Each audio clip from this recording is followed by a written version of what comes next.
जी अस्सलाम वालेकुम नाज़रीन, आप देखेंगे कैपिटल टीवी में मैं हूँ आमिर राना। मशरक़ वस्ती में जारी जो जंगी सूरत हाल है वहाँ पर अमन के लिए बहुत सारे गीत गाए जा रहे हैं, मगर उसकी सूरत हाल तब की वैसे ही है।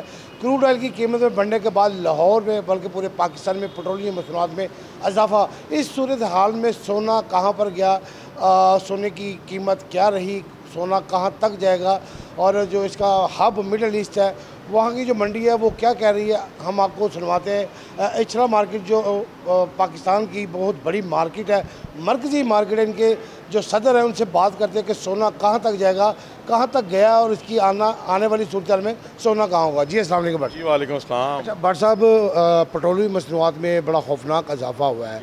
आलमी मंडी में कहा जा रहा है कि पेट्रोलियम जो मसनूआत हैं वो बढ़ी हैं, तो सोने को आप, क्योंकि पहले भी अपनी राय दे चुके हैं कि जब सोना पेट्रोलियम मसनूआत बढ़ती हैं तो सोना नीचे आता है, अब इसे आप किस तरह से देख रहे हैं? जी बिल्कुल, मैंने आपको पहले भी बताया कि जब तेल की कीमतें बढ़ती हैं तो गोल्ड डाउन होता है, लेकिन इस टाइम ये पोजीशन ये है कि जो बड़ी मछली हैं उन्होंने महंगी परचेजिंग की हुई है, अब वो कैसे इसको डाउन करे।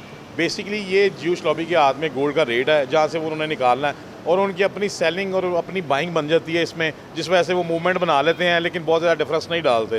डिफरेंस तो अगर तब डालेंगे ना कि जब वो महंगी परचेज़ करके नीचे सेल करेंगे तो उनको ठीक ठाक लॉस होगा। ये उन्होंने अपनी कमांड में सारा मामला रखा हुआ है। हम तो देख रहे हैं कि गोल्ड थोड़ा सा नीचे आएगा और काफ़ी नीचे आएगा, लेकिन उन्होंने स्टेबल इसलिए रखा हुआ है ताकि उन लोगों को लॉस ना हो। वो चंद लोगों के लिए पूरी दुनिया जो है ना वो डिस्टर्ब हो गई हुई है। और रही बात आपने तेल की, तो भाई पूरी दुनिया को पता है कि तेल जो है ना वो हमें तो मिल ही रहा है, पूरी दुनिया को नहीं मिल रहा, और हमारे जहाज़ शिपों पे जो झंडा लगा हुआ है उसको वो सलूट करके गुजरने दे रहे हैं, फिर भी हम लोग डबला दिया हम लोगों ने तेल, और हमारी गवर्नमेंट ने। मैं गवर्नमेंट से रिक्वेस्ट करूँगा कि आप वहाँ पे इतना बोझ ना डालें। कितना बढ़ाएंगे आप? इस तरह तो 200 बैरल फी लीटर पे जाना है, तो वो किस तरह जाए, मामला बनेगा? ये सॉर्ट आउट होता नज़र नहीं आ रहा भजन। अच्छा, तो आप कैसे देखिए गवर्नमेंट की पॉलिसी क्या होनी चाहिए, अब पेट्रोल के हवाले से कैसी सब्सिडी देनी चाहिए? देखें, पूरी दुनिया में गोल्ड अगर इन्होंने तेल बढ़ाया है तो 1% बढ़ाया है, 2% बढ़ाया है। श्रीलंका में शायद मैंने सुना कि 5% बढ़ा है। हम लोगों ने 100% बढ़ा दिया, और हम लोगों को तो तेल मिल रहा है, वो तो उन्होंने तो मिल ही नहीं रहा। उन्होंने तो अपने जो रिजर्व्स थे वो ख़त्म होते नज़र आ रहे थे, इसलिए उन्होंने बढ़ा दिया ताकि हमें जो है ना वो लॉस ना हो। हमें तो बढ़ाना नहीं चाहिए था। ये गवर्नमेंट की जो पॉलिसी है ना, इस पर ज़रा नज़रसानी करें। ये जो उन्होंने कल 128-30 रुपये फौरी बढ़ा दिया, और पहले 50-60 रुपये बढ़ा दिया, इस टाइम 460 रुपये फ़ी लीटर है। इस तरह तो फिर मुल्क का पहिया जाम हो जाएगा। तो आपकी मार्केट में देख रहे हो बड़े सन्नाटे फिरे हुए हैं यहाँ पर, तो इसका क्या ख़रीदार या इसका बेचने वाले इसे कैसे किस तरह? जब से ये रेट बढ़ा गोल्ड का, हमारे पास सेलर ज़्यादा है, परचेज़र नहीं है, और हम लोग बेस करते हैं परचेज़र पे, और परचेज़र की तो अभी बसात ही नहीं है। 5 लाख से प्लस तोला है। अगर किसी ने अपनी बेटा बेटी की शादी करनी है, 2-3 तोले गोल्ड भी बनवाता है, तो भाई वो 10 से 15 लाख रुपया अमाउंट बन जाती है। और आज भी 15 लाख रुपये अगर हम कहें तो बड़ी अमाउंट है, लेकिन देखने में क्या सिर्फ 3 तोले गोल्ड आ रहा है उसमें, तो वो कैसे सर्वाइव करेगा? गोल्ड का रेट तो हम कहते हैं कि 1 लाख 1.5-2 लाख रुपये हो, ताकि हर बंदे की रेंज में आए, और जो हमारे ज्वेलर सेक्टर का सर्कल बने। और काफ़ी अरसे से हमारा ज्वेलर सेक्टर जो है ना वो डिस्टर्ब हो चुका है, और FBR अलहदा से जो वो POS पे लाना चाह रही है कि जी स्क्रूटनी करेंगे, ईच एंड एवरीथिंग जो है ना वो क्लियर होनी चाहिए। तो भाइयों, काम तो ऑलरेडी नहीं है, ये किस तरह से होगा? अगर आप लोगों ने मारधार की तो पूरा पाकिस्तान बंद हो जाएगा इस तरह से। तो गवर्नमेंट ने किसके सर पे गवर्नमेंट करनी है? अगर ज्वेलर्स कम्युनिटी या बिज़नेस कम्युनिटी, और ख़ास तौर पे ज्वेलर्स, हम लोग रीढ़ की हड्डी हैं मुल्क की मईशत की, और अगर हम लोगों को डिस्टर्ब करेंगे या अदर कम्युनिटी को डिस्टर्ब करेंगे तो मुल्क किस पे चलाना है? इन्होंने क्या अवाना में बैठ के खुद ही फैसले करने हैं, खुद ही काम करना है? किस बेस पे करना है? अवाम अगर खुश नहीं होगी तो काम ये कैसे करेंगे? ये क्या आपस में एक दूसरे को शेयर करेंगे हर चीज़? कमाना हमसे ठीक है, लगाना आप लोगों ने खुद, लेकिन कोई रिलीफ तो दें। हम देते हैं, हम हुकूमत के साथ बैठने के लिए तैयार हैं, FBR के साथ भी बैठने के लिए तैयार हैं, मगर कोई ऐसी पॉलिसी दें जिसमें हर बंदे को रिलीफ भी मिले। ये नहीं कि सिक्योरिटी तो भाई पहले अपने आप से सिक्योरिटी शुरू करें वो लोग, ठीक है? अगर वो फेयर असास, जब वो लोग इक़्तिदार में नहीं होते उनके सासे इतने लिमिटेड से होते हैं, जब वो इक़्तिदार में आते हैं उनके सासे में पता चलते हैं जी वो ट्रिलियंस में चले, बिलियंस नहीं ट्रिलियंस में चले गए हैं। कैसे भाई? कौन सा जादू का चिराग है जो 2-3 साल के टर्नओवर में इतना पैसा आ गया? हमें भी बताएं। बेस हम लोग हैं और कमाइयाँ वो लोग करते हैं। अच्छा भट्ट साहब, आप कह रहे हैं कि आपका इधर सिर्फ सेलर है, आपका बायर नहीं है, बहुत तो कम कैसे गुजारा हो रहा है? क्योंकि उसकी वजह यह है कि कुछ सुनार का ये कहना है कि बाज़ारों में पैसा सर्कुलेट नहीं हो रहा। अच्छा, आपने भी एक उस दिन एक टिप दी थी, आपने बताया था कि जब आपका ख़रीदार नहीं होगा सोने का, तो सोने की कीमत गिरती है, तो आप इसको कहाँ तक गिरता हुआ देख रही हैं, इसको बढ़ता हुआ? हमारा जो लोकल ख़रीदार है ना, उससे सोने पे कोई इम्पैक्ट नहीं पड़ना। सोने पे इम्पैक्ट पड़ना है मार्केट कम होने से। जब मार्केट अभी 4000 समथिंग डॉलर पर आउंस मार्केट चल रही है गोल्ड की, ठीक है, उसमें $300 बढ़ता है तो रेट सिर्फ वो बढ़ा रहे हैं 10,000 रुपया। $300 अगर गिरता है तो रेट वो कम कर रहे हैं सिर्फ 2-3 हज़ार रुपया।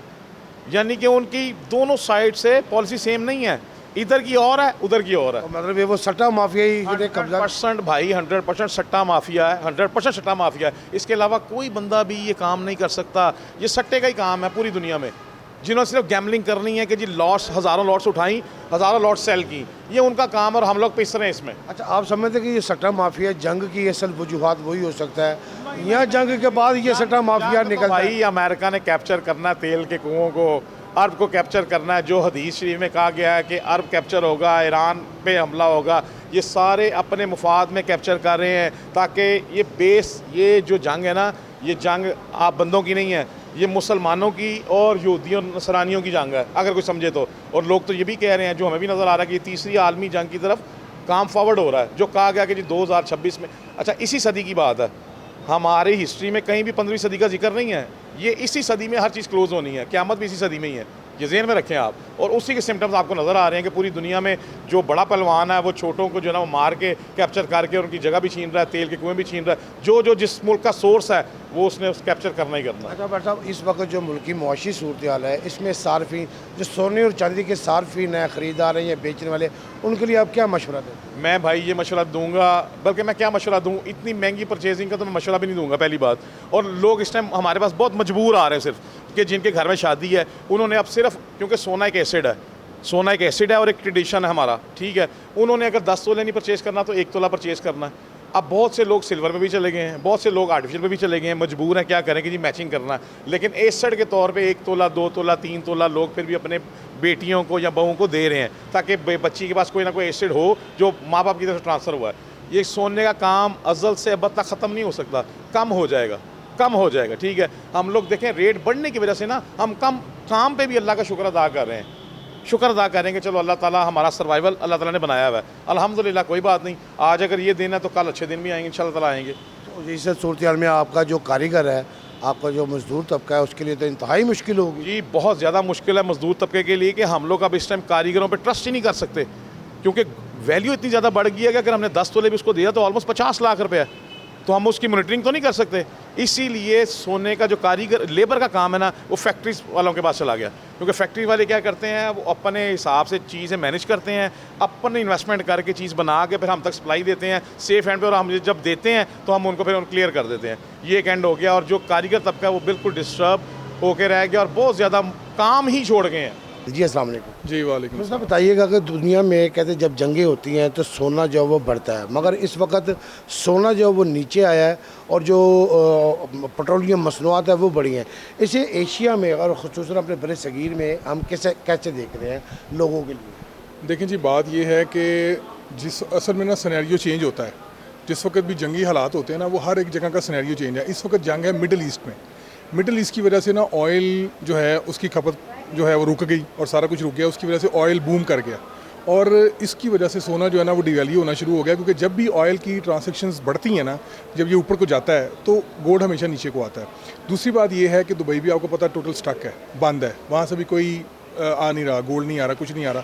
उसकी भी रीज़न है कि उसकी वजह से जो गोल्ड है ना वो डिवैल्यू हो रहा है, लेकिन फ्लक्चुएशन इतनी ज़्यादा है मार्केट के अंदर कि इस वक्त ये जज करना कि प्लस है माइनस है, ये बहुत मुश्किल हुआ हुआ है इस टाइम।